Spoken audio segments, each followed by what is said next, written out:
Hello everybody. I'm going to do a video today about the tools. Not how to use them or anything like that. This isn't going to be a how-to video. It's just my personal opinion on a couple of matters regarding the tools. And it's actually something that I have learned as well within my craft. And I watched a really interesting video the other day from Kellyanne, who does the Four Queens channel, and it was the Rambling Witch, and it was talks about the tools. And she basically said what she found interesting was the fact that you get a lot of pagans that tend to, you know, say, that you get some pagans, and there are quite a lot of pagans that do this, that will tend to state how the tools are only there as a focal point and they're only there as a tool, and ultimately it is just you and your being that conducts the magic and conducts the energy. And she pointed out how she finds it quite odd sometimes because paganism itself is a very tangible belief system. It's a very, very physical belief system. It encompasses and incorporates the powers of the earth and the elements and the seasons, and it is a very tangible belief system. And she raised such a good point there because it never ever crossed my mind. But what's interesting as well is the fact, I mean, for me personally, my own personal beliefs is we do get a lot of people that will say the tools are only there as a focal point, and they are just tools. That is it. And I find it very odd because paganism and witchcraft is a very focuses on animism. Yeah, sorry, really, really embarrassing. It's been a long day. There's a lot of animistic beliefs within paganism and within witchcraft. The idea that everything has a spirit, everything has a being, and I do find it very odd how people that claim to practice a belief system that is very tangible, some people try the hardest to reject the tools. However, there is something that I have learnt within my craft, okay, and I got to a point where I found that the tools were actually more of a distraction. For me personally, some of the tools that I used were more of a distraction. And I started finding that, spells would work, but not as well as they've worked in the past. And I actually realised just how much I rely on the tools. And one of my good friends the other night was saying, it's all well and good to say how you have the tools and to work with the tools, but to become reliant and dependent upon the tools. And you're like, I can't cast magic unless I have my stang with me or my working knife or anything like that. And that's a bad thing because you should be able to focus up and call upon power by being you and just by having you. And so what I went back to was the idea that, when I first ever started learning traditional witchcraft, my cousin, she taught me it was interesting to see how she done stuff at that time. And it was very much power based. It was very much energy based in the fact that it would be quite silent. A lot of things would be quite silent. She would have a vessel of something. I mean, it depends on what particular spell you're going to do, obviously. And she would have a vessel of something. For instance, we'd done a spell for my mum to help her find love, and we sat there and we imbued all this power and all this energy into it, and we didn't say a word. We didn't say a word, not once. And it was interesting to see how so simplistic it was, but yet so effective that it was. Now, I'm not saying that the tools are bad, I'm really not, because I am an animist and I do believe that everything has a spirit. And I'm sorry, but when you project energy and you project power into a tool, that tool becomes alive. It becomes an essence, an entity within itself. My knife has a spirit. My knife has a spirit within itself because of how much I work with it and I use it to cut things and I use it for certain other things as well. You know, there is this idea that, you know, witchcraft does focus heavily on animism, and a lot of folk magical traditions will have things in them that are animistic. I hope I said that right. I'm feeling so embarrassed right now. But you get what I mean. You know, and it's very, very, you know, if somebody, for instance, if somebody was to charge a stang out in a thunderstorm and say, I charge this stang with the essence and power of this thunderstorm, that stang's going to hold that energy. If you bless something, you know, you bless a cup and a drinking horn by the powers of the water that's running through, and you bless it and you imbue it with the spirit of place, and you know, you make that statement, that offering bowl and that cup is going to have power within it. So, you know, for instance, bear with me a minute. Okay, my blasting rod, okay, obviously cut from a blackthorn, okay, and I've got to be careful where I point this thing. It is used for cursing, and it was gathered on a dark moon, and it was cut from a blackthorn tree, and the spirit of the blackthorn was called Strafe, and I spoke to them, and I, you know, gave them an offering in exchange and asked that they bless this blasting rod with the powers to curse and the powers to blast away.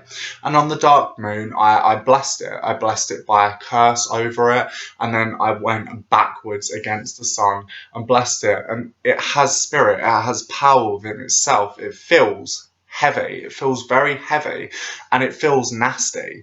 And it has, you know, it does aid me in my workings. So the tools are, you know, do have their uses. They really do. But it's important to not get distracted by them. Sometimes we can have so many different tools, it can become, you know, just an accessory thing. And it's important to not let that happen. It's important that you yourself sometimes go back to basics, you know, sometimes just go back to basics, have the things that you need for that spell, and then work with it, but focus on projecting power and projecting energy into it. And you can make statements as well.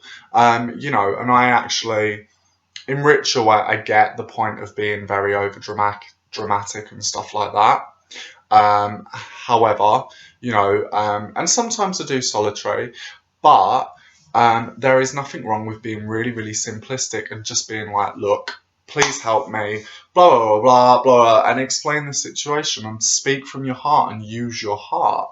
And there is nothing wrong in that. There is absolutely nothing wrong in that. And witches have done it, you know, for a long time. There's nothing wrong with speaking from your heart and actually then just projecting that energy in and projecting that power in. I have a text.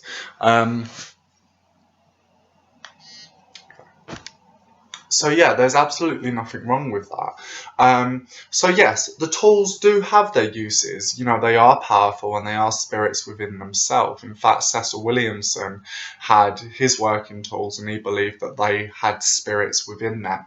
And I very much believe that too. And I do believe they project power and project energy. And I do think you can't deny tools. You can't deny the existence of tools. Throughout centuries, people have used tools. Cunning women and cunning men have used tools. It's not a thing to just be like, no, that didn't happen, because it did. You know, a lot of people, a lot of wise women, witches, white witches, black witches, whatever you want to say, did use the tools, and did use various tools. It might not have been a blade, it might not have been a stang, but it might have been a fanny stone. Sorry, it might have been a fanny stone or a cock stone. It could have been a hold stone, it could have been some flint, it could have been a vessel or a jug, it could have been a ladder. But these things were used, and tools are used, and particularly in magic. If you think about it, you're trying to manifest something from the spiritual into the physical. So what better way to do that than to actually craft something and make something that is a representation of that? It makes perfect sense and actually cause that to happen in the physical, being the act of sympathia, that is sympathetic magic. It does make a lot of sense, you know, but at the same time, I have known witches, for instance, my cousin, again, her ears are going to be burning after this video, but there was one time where she got so angry with her neighbours and they put her through a lot of trouble. They put her through a lot of crap. And so she was, you know, she was calm and she tried everything she did, you know, she tried everything she could. And one day she had enough and she clicked. And she flipped, and basically she sat there and she was rocking back and forth in anger, in pure anger, and she called up all the demons from the earth, and she called them up, and she kept pulling them up and pulling them up and pulling them up, you know, fueling it with this pure wrath, this anger, this hate. And she said, right, go to my neighbour and go and do this, you know, just do whatever, just go to them, I've had enough. And she thought it didn't work.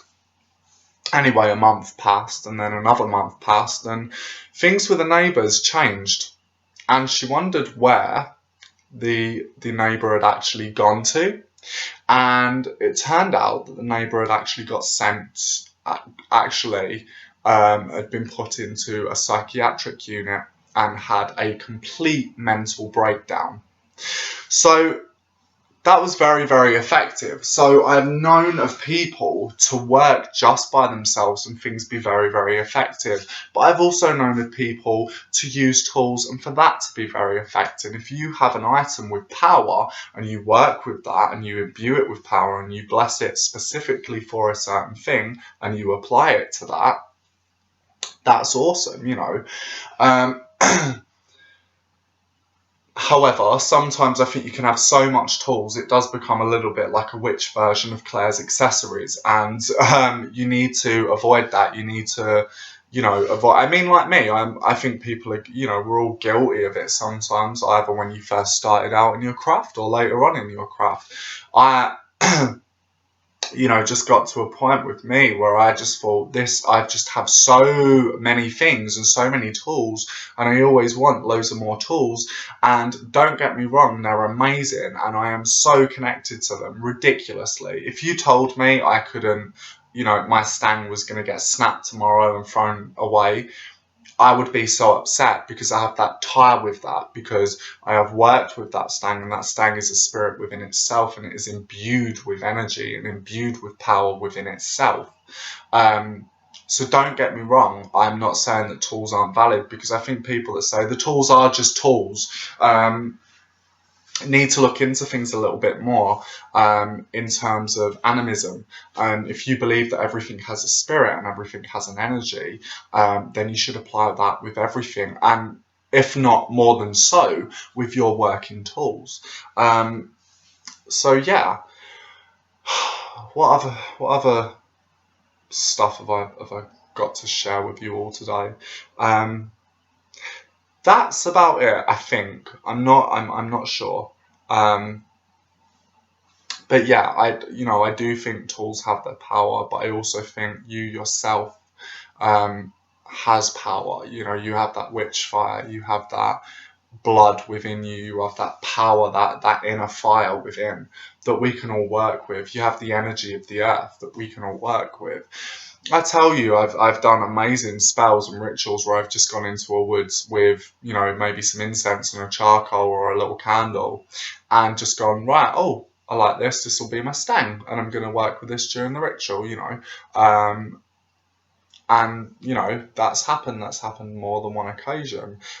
So there's nothing wrong with not, you know, being all highly equipped with everything. However, do know that tools do have power, and if you yourself fully believe that everything has a spirit, then you should apply that within your spiritual practice. I just got to a point where I looked at my altar and thought, Christ almighty, sweet Lucifer, this looks like a jumble sale for an occult conference. And so what I've done is I've stripped everything off my altar that I don't use. Because what is the point of something being there if I don't use it, and I don't work with it? You have to imagine my altar and a lot of traditional witches' altars will differ from that of the majority, not all, of witches, of modern day witches that work their altars. Some people will see their altars, they'll have things on them that they just like and they just want them on there, whereas the altar a lot of the times in folk magic tends to be much rather like a workbench. My altar is never the same. It changes because different types of magic that I do. But I cleaned everything. I took certain things off that I didn't use, and I put things on there that I do use. And because it was getting too much. So yes, tools do have power, and they are powerful, and they have effect. However, don't let them become a distraction. And also realize that there is a spirit to everything. To everything, there is its own spirit. And that is very much a part of paganism and one of the core beliefs of magic, that everything in the natural world has a spirit, has an energy about it.